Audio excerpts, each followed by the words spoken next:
Bom dia a todos, bom dia mesmo a todos os ouvintes, as pessoas que assistem os meus vídeos, as minhas lives. Eu sempre tenho um intuito, um objetivo, uma finalidade, quer, estar refletindo juntamente com cada um de vocês. Eu venho me preocupando ultimamente com o comportamento da humanidade, do ser humano. Nós somos uma conjuntura de comportamentos, de histórias, de conhecimentos, de pensamentos, de ideias, de vivências. E estas nossas conjunturas, elas não podem deixar de ser consideradas relevantes no convívio da civilização humana, no convívio da sociedade. Nós somos de uma geração, nós da década de 80, principalmente as pessoas de mais idade, da década de 70, da década de 60, nós somos uma geração que nós temos raízes, nós viemos de movimentos, de lutas, de objetividades, nós somos de uma cultura que expande os nossos sentimentos, os nossos credos, as nossas crenças e a defesa das nossas ideologias. As pessoas da década de 80, da década de 70, 60, elas não são pessoas vazias. Diante do cenário e do quadro em que estamos vivendo, onde as pessoas elas têm se tornado um acúmulo de letras e um orgulho nítido e não têm sido humildes o suficiente para criarem raízes. Eu fico pensando o quanto estas pessoas têm se tornado pobres de espírito. Essas pessoas de uma geração mais moderna, apesar deles terem outros valores que é admirável, mas existem neles alguma defasagem ou déficit de valores que a nossa geração tem. Principalmente no que diz respeito às ideologias, às defesas dos nossos ideais e também no que diz respeito à cultura, à expressão de sentimentos, de ideias, de sensações.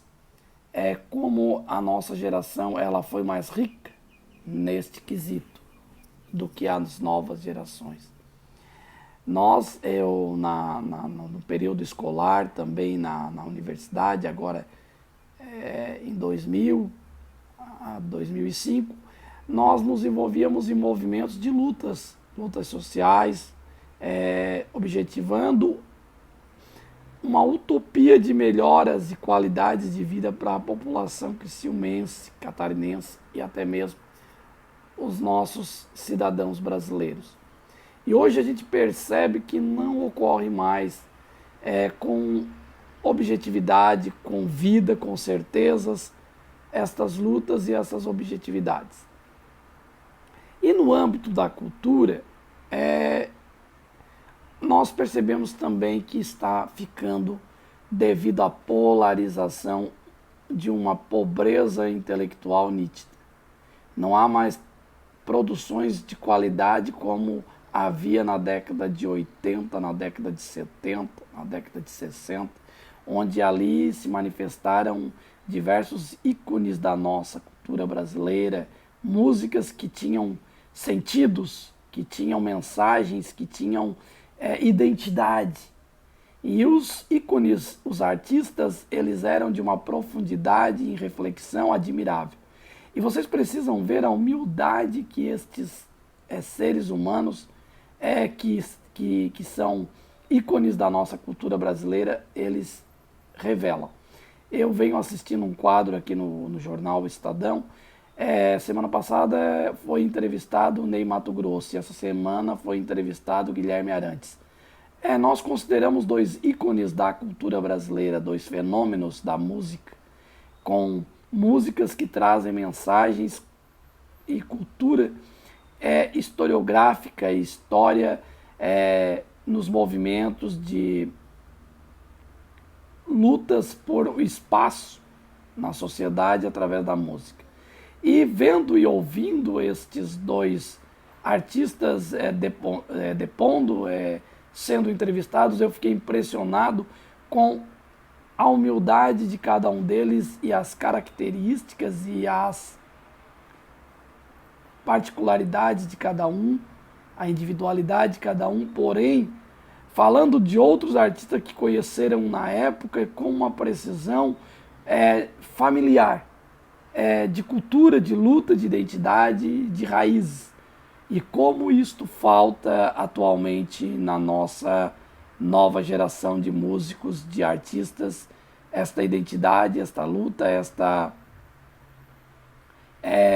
mensagem, esta mensagem que traz consigo a identidade individual e coletiva de um grupo, de uma determinada época, de um determinado processo histórico. É revelador a humildade desses artistas e as mensagens que eles trazem a nós com as músicas que eles vêm compondo ao longo da sua trajetória, de sua carreira.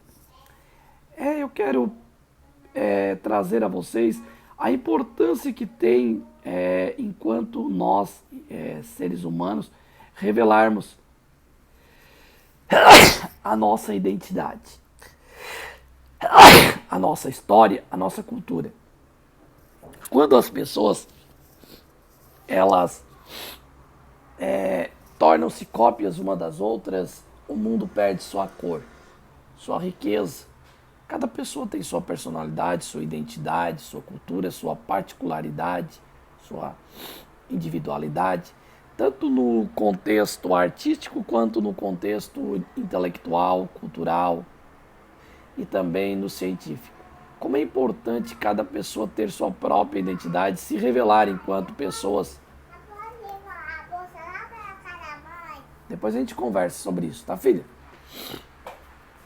Então a importância que tem de nós termos a nossa individualidade nítida, revelada para a sociedade. A gente não tem que ser cópia de ninguém, não. Quando eu faço as minhas lives, quando eu defendo as minhas ideias, quando eu falo a respeito dos meus pensamentos, eu falo com a minha individualidade, com a minha personalidade, eu não crio nada, não imito ninguém e nem tento forjar uma personalidade que ela não me pertence. Então é muito importante que isso fique bem claro.